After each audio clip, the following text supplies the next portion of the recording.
Live on Facebook. Boom. Yeah. Nowadays I have to put so many things on. It's crazy, Hans. It's crazy, Hans. All right. So welcome on the place. It is Tuesday, November 24. So it's a little bit. It's late. It's late, so to speak, but late in the month, I must say. But November is. So some months we already had Thanksgiving. If it falls early, it's a little bit at the end of the month now, Thanksgiving, and it's a special holiday. It's this Thursday. So for all the Dutch people online, you might not know what Thanksgiving is, but it is one of the bigger holidays here in the US. And I pretend that I know everything about it, but I don't. I don't. I don't. It's one of those holidays that I didn't know anything about, but we have it in the UK and we have it in Canada and maybe some other countries too that I don't know. But I know about the US, and basically we celebrate a very peaceful get together between the first pilgrims and the Native American people here. And I'm not sure if they really ate a turkey, but they, according to the stories they shared, and were very thankful of what they had. Now I'm not really sure if that really happened in real life, but it's a good day to just be thankful for so for whatever you be thankful for. And I do think, by the way, guys, that you can always be thankful for something. If you have been with the place or at the place a longer time, you know that I did some sessions um, around gratitude, the attitude of gratitude, and how strong it is to have a gratitude journal, or at least have a special space in your journal to write something that you are thankful for every day. It's a really powerful thing to do. Seriously, if you are with a family at home, and it sounds a little bit corny, but if you're sitting at a dining table, and maybe you don't do it every week, but let's say you do it every Friday, or you do it every Monday, or you have it Sunday, and you tell each other, and it sounds like, wow, you can do that, it's weird, but you would actually share with each other what you are thankful for in that week. And in the beginning that you do that, probably your kids, if your kids are remotely like me, you say, oh, Dad, please don't do these stupid things. I'm not going to say what I'm grateful for. I'm not going to do that. I can see them doing that already. But if you make that a habit and you make it fun, it's absolutely, I can tell you that that's absolutely a cool thing to do. Even if you do it with a group of friends, we don't do that.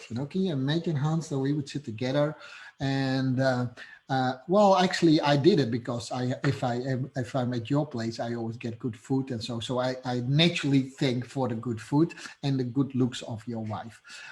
So that's what I'm naturally thank the world for. But but we don't do that to each other, right? It's really weird. So maybe in a chat you might say, hey, Hans and I have become really good friends over the years. So over the chat, we kind of share, the bro love that we have for each other. But it would be really weird if, suppose there's no one there saying, Hans, I want to say to you, actually, buddy, I really love you.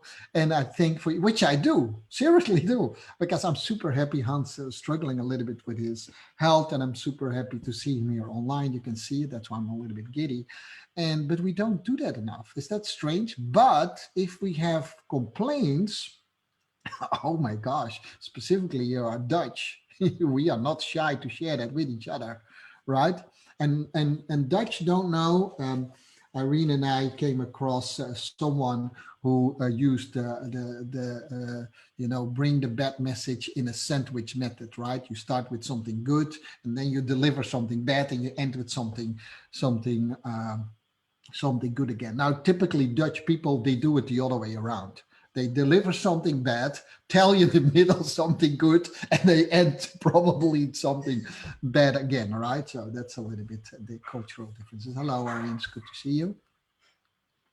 Yeah. All right. So that is not the topic of today, guys. I always give you some time to join here at the place. I made a habit also to record my podcast at the same time. So I say for the people who are listening to the podcast, hey, this is Shah from the podcast Thrive, Not Survive After Child Abuse.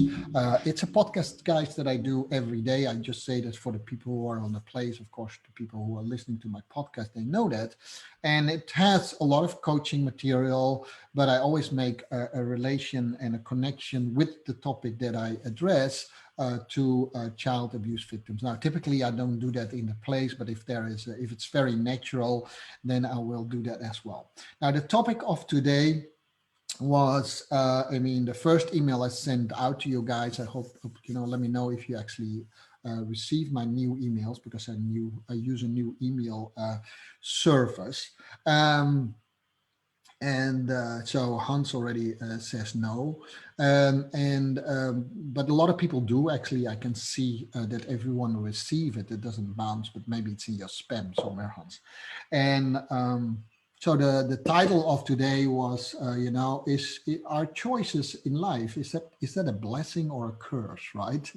Is that a blessing or curse? So, and then later on, I will tell you what digging a well has to do with choices in life. So, choices in life. I used to say, or I still say it, by the way, that the greatest gift that we have, if you believe that something you get from something else, some higher power or something, and if you believe that higher power created us, then that creation came specifically in the creation of human beings with something really beautiful, and that is the gift of choice, right? We have the gift of choice. Now, of course, the gift of choice comes always hand in hand with the gift of responsibility, right? Does that make sense? But I'm not talking so much about responsibility today. I'm talking about, is that a nice thing to Danielle says he has no mail either.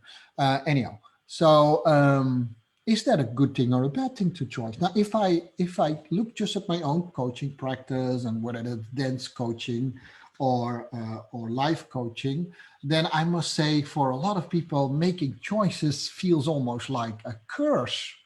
People find it really hard to make choices in life.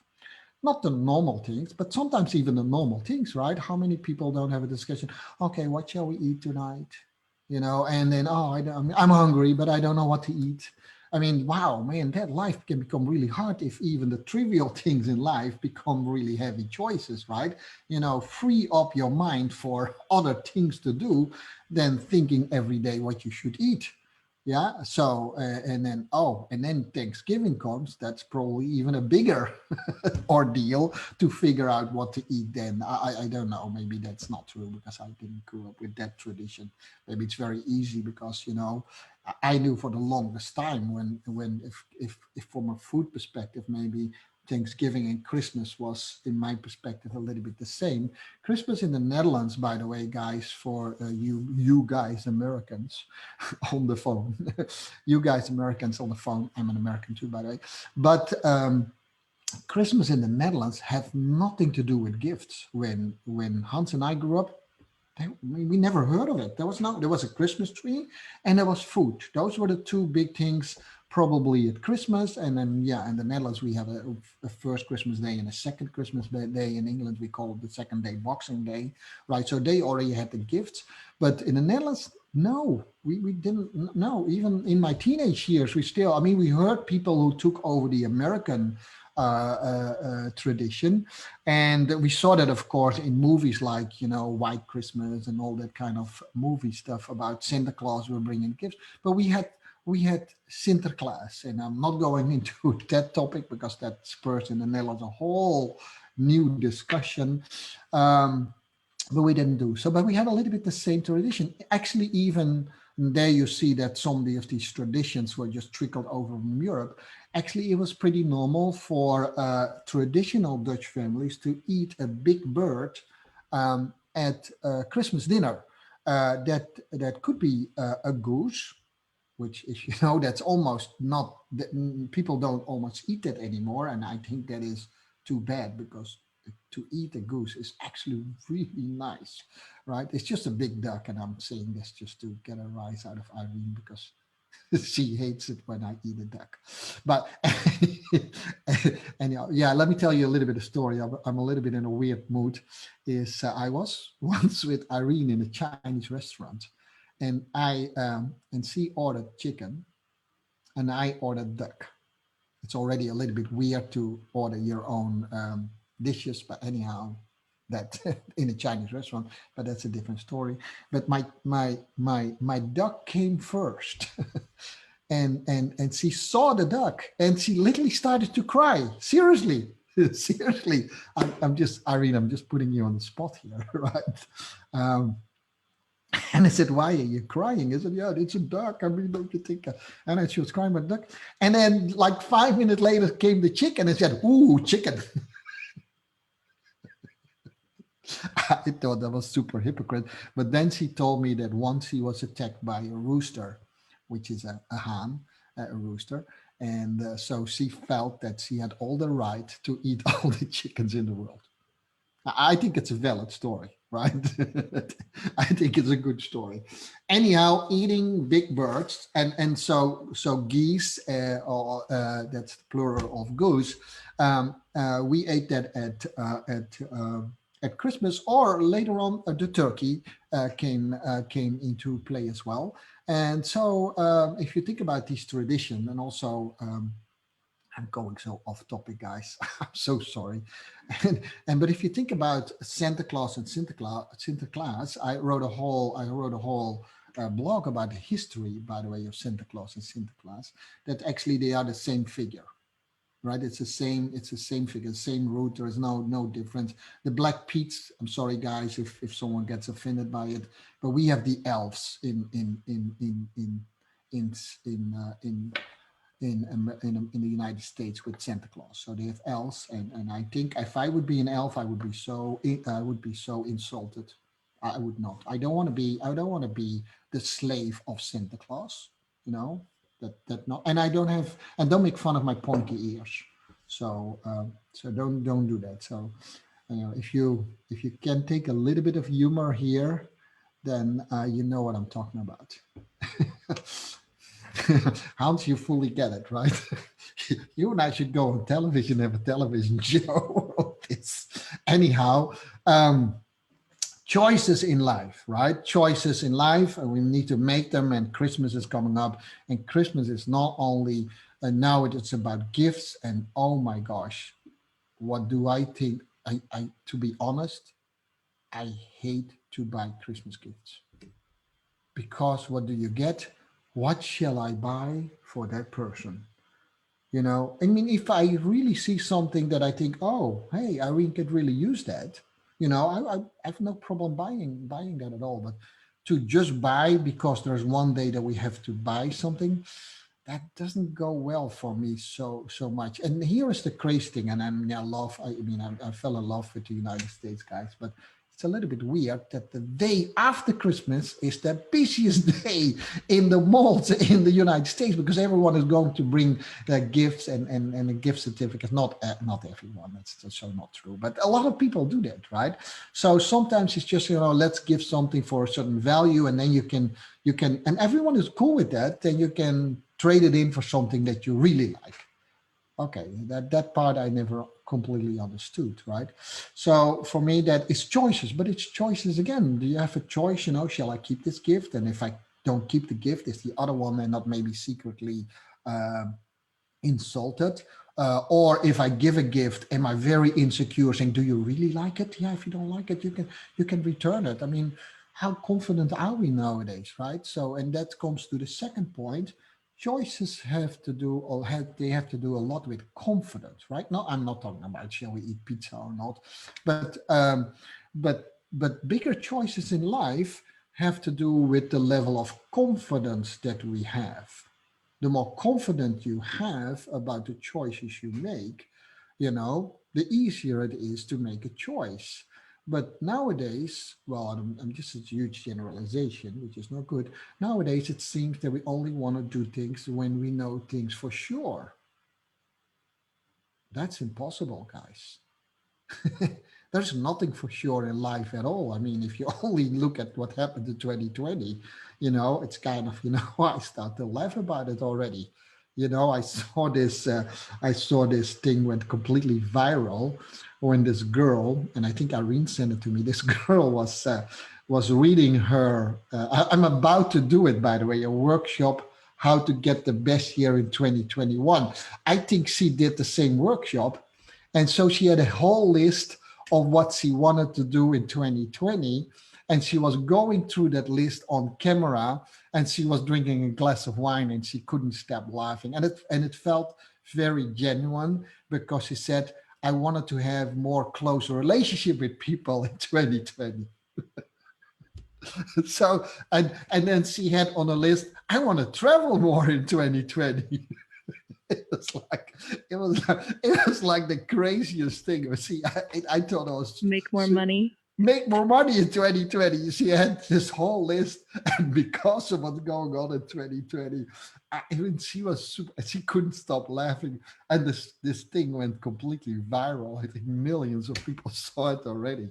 It was crazy funny, and it has a humor, right? But that doesn't mean you shouldn't stop, because that is the other thing. Remember, in the mid of the year when I started to do already, mind you, right, big big coaches are doing it now.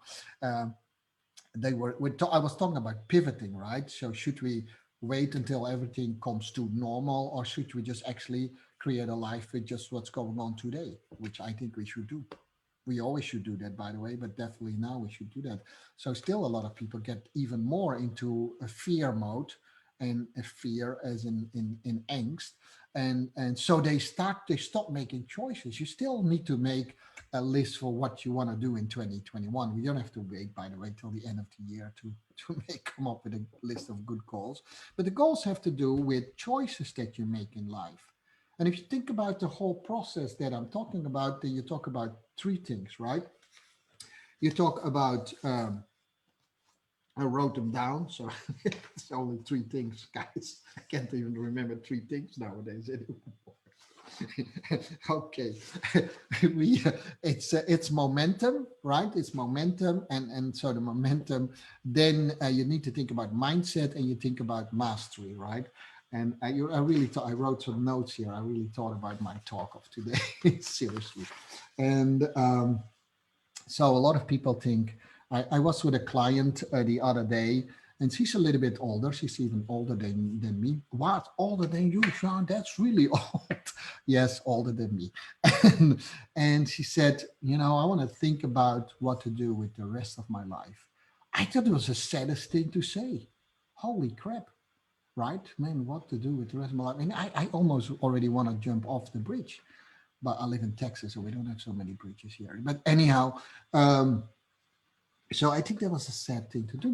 But the good thing is that, I mean, at least this person wanted to think about what to do with the rest of your life. Now, can you imagine that I sometimes hear that from very young people, what to do with the rest of my life, what to do with my life? I think it's sad if you don't know that. Because it's a huge, and that's a huge choice, because people think that's one, I need to make one big choice, right? I want to become the president of the United States. Now, I mean, which is a very um, loaded subject in the US right now. But I don't think that, whether it was Bill Clinton or Obama or JFK or whatever, I don't think that any young person immediately said, okay, I wanted to be the first astronaut in the world. I wanted to make penicillin. How do you say that? I want to invent penicillin. I want to have the first, commercial electric car. I don't think people wake up like that. I think there are many smaller choices in the same direction that lead you somewhere to these things, but you need to make choices to progress in life. So that's momentum. Sometimes we think, okay, I want to become a world champion ballroom dancing, and oh my gosh, I don't even know where to start. So that's sometimes we wanted to eat too big of a chunk out of life. At the same time, I don't like people who take small chunks out of life either, right? So they nibble at life. Um, Okay, momentum. So there is a momentum, and for everyone, it's this is a good way to think about momentum. And I said that in my business mastery class, the best time to plant a tree was 20 years ago, but the second best time to plant a tree is today. So at any moment in life, you can. It feels like you guys have a side conversation now. At any moment in life, you can make a big choice. Now, this person is a little bit uh, older in life, like me. I don't think that I have other wishes now than when I was super young, to be honest, right? I think that it's if I had this little revelations on the trip that I was going through, that I think that we don't leave the world so nicely behind for the next generation. I think a lot about these things lately. And if you just think about, let's skip everyone, let's take everyone that's older than 35 in this group alone. So I rule out the young people, rule out the young people, right? Yeah, Hans, you still, you're still in the group. So everyone is older than 35. So we are in an age where we could have children. Okay, I know that when you're 24, you can have children too, of course, right? But they need to, and but let's be honest. Let's look at each other honestly. And I have kids, and one is almost 19, the other one is 17. I know Aida has kids. She's online. I know Hans and Belinda, they have kids. But let's be honest. Let's look at each other honestly and say, do we leave the world behind if we would die now in a better place than how we found it? And it's not like, yes, we did, but they didn't, right? I mean, that doesn't work, right? That doesn't work. Like, it's like we're all swimming in the swimming pool, and then you have to forgive me, like, you have to forgive me for giving this weird example. But if Hans and I swimming in the swimming pool with other people, and Hans pees in the pool, right? Then we all swimming in a dirty pool. It's our responsibility. Does that make sense? Right? I mean, it's a gross example, but this is what the earth is, right? We all live on the same globe. It's we all yeah, we all swimming in the same swimming pool. Does that make sense? Right. So if you look at each other, I'm not saying, I mean, I don't know Aida so well, but I know Hans very well. We do our utmost best to leave the world behind in a better place. But do we do, as our generation, guys, did we do a good job? Yes or no? We unfortunately probably have to say that we did actually a really bad job, right? And remember when I talked last week about there are four levels of consciousness, right? There's the me consciousness, there's the we consciousness, and there's the earth consciousness. If we say, oh yeah, but it is the Arabs or it's the Americans or it's the Chinese who make a mess out of it, we still too much in the me and the we consciousness. We actually, after all these years of generations, we actually failed hopelessly to come together as human being with one goal only and make the world a better place. It sounds like a song from Michael Jackson, but make the world a better place for the people that come after us. Does that make sense? That's what I talk about, consciousness in the world. I mean, so I talked to this person and said, actually for me, it's actually not so important anymore if I become rich and have uh, a great pension and all. That was our concern. Okay, yeah, we need to get work and we need to get a pension and stuff like that. But and I'm over 60 now, seriously. I was 60, I turned 60 in November. My main concern, actually, my whole life should have been, do I leave the world behind in a better fashion than I found it? And it was not. I honestly give that. It doesn't mean that I cannot become a ballroom dancer and do all the things that I think that are fun to do in life. We should do those things too, because that makes the world also a better place, right? To do these things. It's not only about not using plastic straws anymore, but we don't have that collective consciousness. And most of us say, yeah, that's a lost battle anyhow. Let's not do that. But why would we do that? The Christians say we don't have to do it because Jesus is going to save us all anyhow. Bullshit. I'm a Christian. That's a wrong thinking, right? A lot of Christians think that way, you know. And other extremists is like, let's blow up the rest of the world so that we have a good place. Right? So we all have our really miscrewed way of how to do it. But none of these visions says we need to come together as a whole and make the world a better place. There's no leader except Trump, which we unfortunately didn't vote for, who had that magnificent vision to make the world a better place. I'm just hugely joking here, right? But I don't believe that the next president has that either, to be honest, right? That's the sad thing that's going on. I listened lately to a guy named Sadhguru, and he's a yogi. If that says something to you, you can find him. I'll type it in here, um, and he has at least that vision. There's another guy who says similar things. It's Tony Robbins, who also, that's a little bit do that for you. And those are two people, and I can definitely mention you a couple of other people who talk about these things. Deepak Chopra talks about these things a lot too. And there are more people, right? Um, that's a joke, guys. That's a joke, guys. But there are people who talk about these things. People like me are simply not immediately in that leverage area that we can do it. But hey, for the longest time, I only had 2, 3 people on the place. I have now 6 or 7 or 8 people on the place. It's already growing, right? Maybe in 5 years' time, I have 200, who knows, right? So we can make a little bit difference there. So that's it. So what to do, so it's also a mindset. Do you see that? You have a momentum. I created a new momentum in my life. And I said, I need to dedicate my life in another way.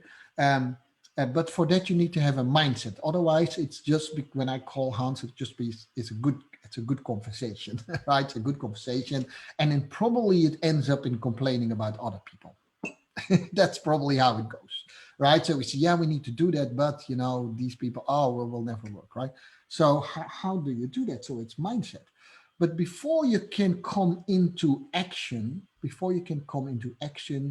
this is a step that people miss, is we need to go to mastery.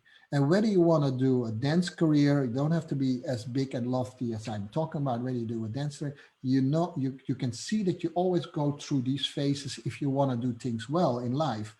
You need to create momentum, saying, okay, I need to make this decision right now. There's urgency.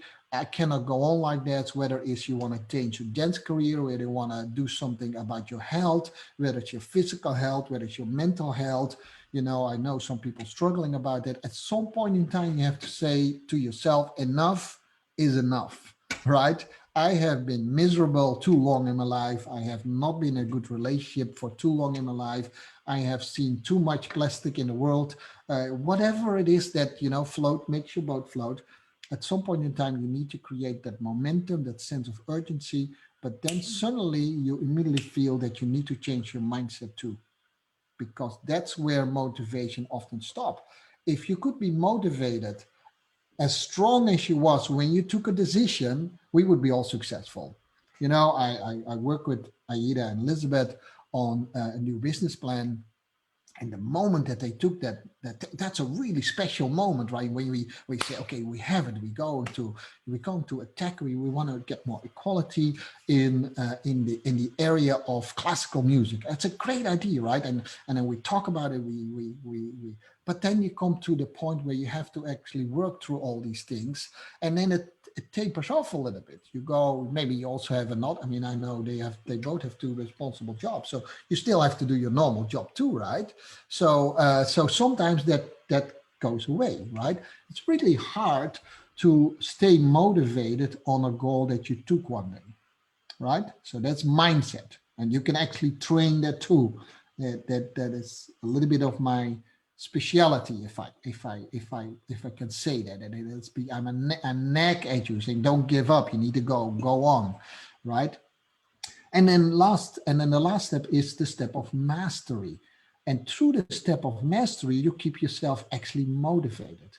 So once I decided to give my life a slightly different direction at the age of 60, I immediately started to do things. I started to look up people who are having, have a little bit more power than me and have similar ideas. I don't think that I'm that great that I come up with my own, new fantasies about world consciousness. There must be other people who say things about that too. And I probably need some more skills. Maybe I need to talk differently. Maybe I need to dress differently. I don't know what skills I need. I need to definitely have a little bit more discipline in that direction. But last but not least, I need to have some sort of an obsessive laser focus of doing and executing the things that are going into the direction that I need to go to. So if you want to start a new business, which I know some of you want, how much time did you spend yesterday? If I can talk directly to you, Elizabeth and Aida, how much time did you spend yesterday in creating that business? Was it just thinking about it? Was it just talking about it? Or did you do literally something to it? If you spend every day an hour on it, I can promise you that's way more than doing nothing, right? Because it's in a few months, you actually did quite a bit. Whether you want to go with the system that I presented, whether you want to go with a different system, doesn't really matter. At some point in time, you need to put your teeth in it, right? So talking about it and thinking about it, that's way not enough, guys. That reminds me of this old guy. And I'm in a very Dutch mode today. He went to the doctor and he has a heart condition.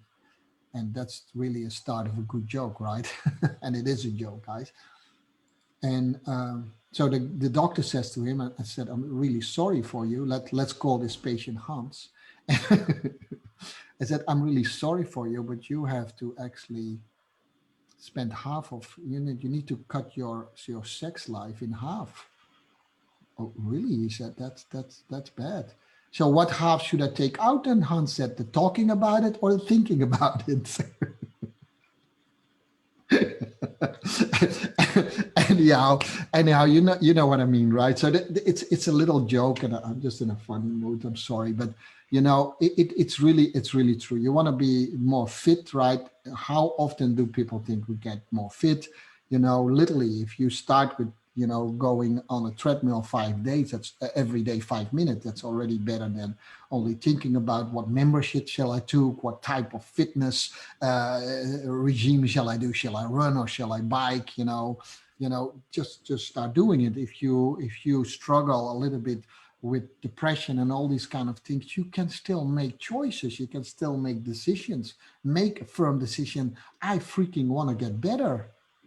I am not put in this life to feel miserable, period. Right? That's what it is, mastery. And then find someone who can help you with it. Do people actually who went through that process, right? Don't take advice from someone who didn't go through it, right? Don't take ballroom lessons from a coach who never seen Blackpool in their life. Seriously, I mean, I'm not saying that because I'm not selling myself, but you work with a coach who actually made champions, right? Or is at least, it doesn't always have to be the case, by the way, but at least know what he's talking about. Yeah. So let's come back now to that digging a hole, right? Digging a hole to find a well. And I have to find a picture here, guys, because I thought it was that same guy Sadhguru who came up with that, who came up with what I'm going to tell you right now, but it is actually not true.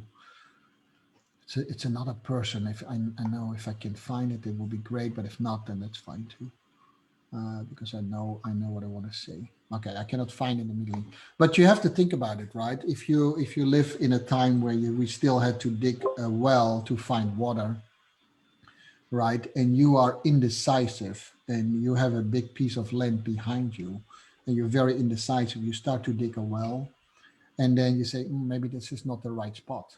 And you walk a few feet further down the road, a few meters, and you start to dig a well as well. And, before you know, your whole backyard would look like someone put some, I don't know, bombing in your backyard, because it will be full of holes. And it sounds like a weird analogy, but if you think at a lot of people's lives, that's how a lot of people's lives look like.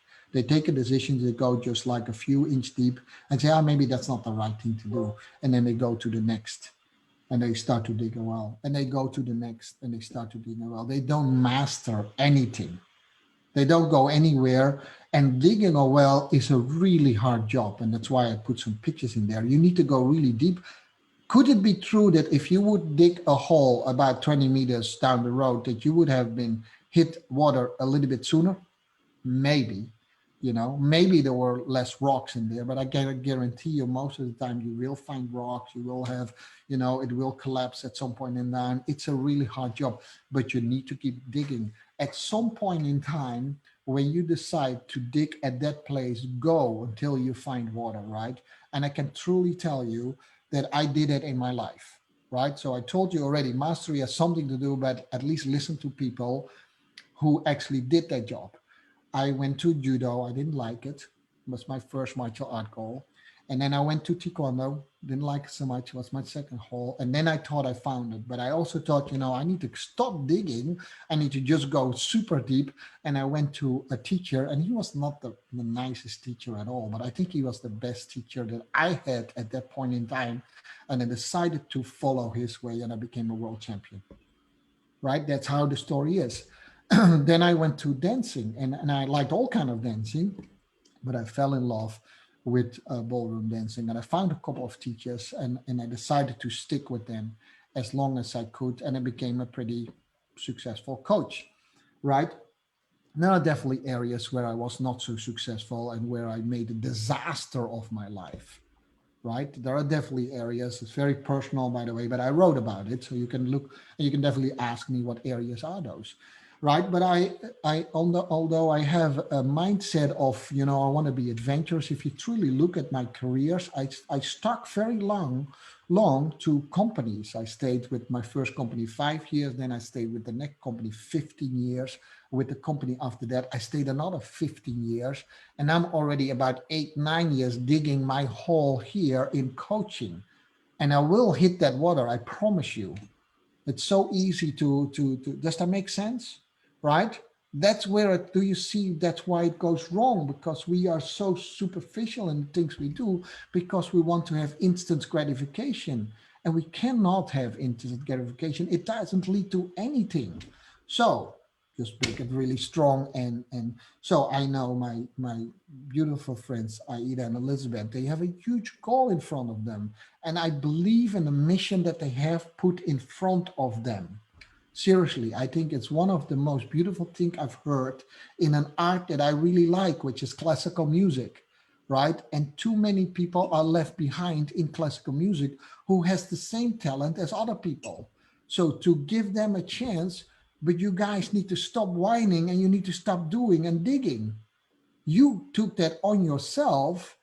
Then it's time to create a mindset where you cannot be soft on yourself anymore. You cannot let personal differences stop you in that thing. Does that make sense? Someone give you that gift of a mission. And when you have that mission, like I got the mission to fight sexual abuse, there is nothing pretty in that world, right? Yesterday I was doing a course about sexual abuse. If I hear those numbers, it actually freaks me out how horrible that is. It's not pretty. Once you have that, once someone or something came by and gave you that vision to do that, of course, at first we see all the glamour, how we can change the world to make the world pretty. And then we figure out how much work it is to do it. That's a little bit how it is. But really, girls, I love you to pieces already, but you have to do it, right? You have to let me know. If you want me to mentor you, let me know every week what your progression is, right? You say, hey, Jean, we did that. We did that. We did that. That's the only way how to do it. Does that make sense? I don't want to be tough on you guys because I don't know what you did. Maybe you did more than I think, but I just took you as an example, right? Does that make sense? A lot of people that I hear in life, I have coaching with, and a second, and it's a talk every other week, but most of the time, the talk is exactly the same. I don't know exactly what I need to do. Or yeah, I did it. I read about it, but it is about doing, right? And make it simple. You know, there's nothing that could kill your success than complexity. You need to make it super simple. Digging a well is super simple. That's just a hole in the ground and you go as deep as you can. It's a super simple process. You know, you find a rock, you get the rock out of the way. It's not, don't think about what will happen if I see a rock. No, you solve the problem when you see them. It's like you don't have to know more than the headlights shine in the dark of your car. That's what it is. You don't have to be, I mean, I know I have a strategic mind, but you don't have to have a strategic mind. You have to have a mind of tenacity that keeps going every day. Whether you are depressed, whether you want to start a business, whether you want to be a world champion ballroom, I don't care, right? You guys came to me or to someone else with that's what I want to do. That's your momentum. Then make sure that you have the mindset to follow through. Well, for that, you can come to me, and then make sure you have the mastery, right? Learn from the best people, get the right information, you know, get the right tools to do it. But at some point in time, decide on the tool. Do you need a pick or a shovel? I don't know. If you think you need a pick, then use the pick. You know, don't dabble too long about whether it's a pick or a shovel. Does that make sense? And we do that, and that we call it shiny objects. And trust me, I have enough examples in myself where I did that. But when I was thinking about it last night, strangely enough, this is the first time that I thought by myself, actually, I'm pretty good at that. I can dig wells. Does that make sense? You know, my best-selling book didn't just happen one day. It was like butt in the chair, and it was thinking about it. It took me almost 15 years, but I did it in the end, right? So not to give myself accolades, but I told you already, you better learn from someone who actually did it, and it's a mind of tenacity, and that's what you need to create, and that's why choices sometimes don't help us, because choices sometimes distract us. Well, oh, shall I dig there, or shall I get a, you know, oh, it's a rock, maybe the other place is less rocks, or maybe there is no water here. I don't know. There's always water. It could be just really deep. Does that make sense, guys? So I started off as a little bit funny, goofy talk, but it is something seriously that I strongly believe in that we need to do. So having said that, people on Facebook Live, if you have, can you check if there are any questions, Irene, on Facebook Live? If not, then I'll keep the Zoom open. We always talk about, 15, 20 minutes after this call, but I close off Facebook Live and my podcast. So for the people on the podcast, I hope to hear you tomorrow again at Sjandorf, not at Sjandorf, at Thrive Not Survive after child abuse. And I hope to see you guys on Facebook back, of course, at the place next week, Tuesday, as always. For the people on Zoom, please stay with us so we can talk a little bit about it. And for the rest, I'll see you back real soon. Bye-bye.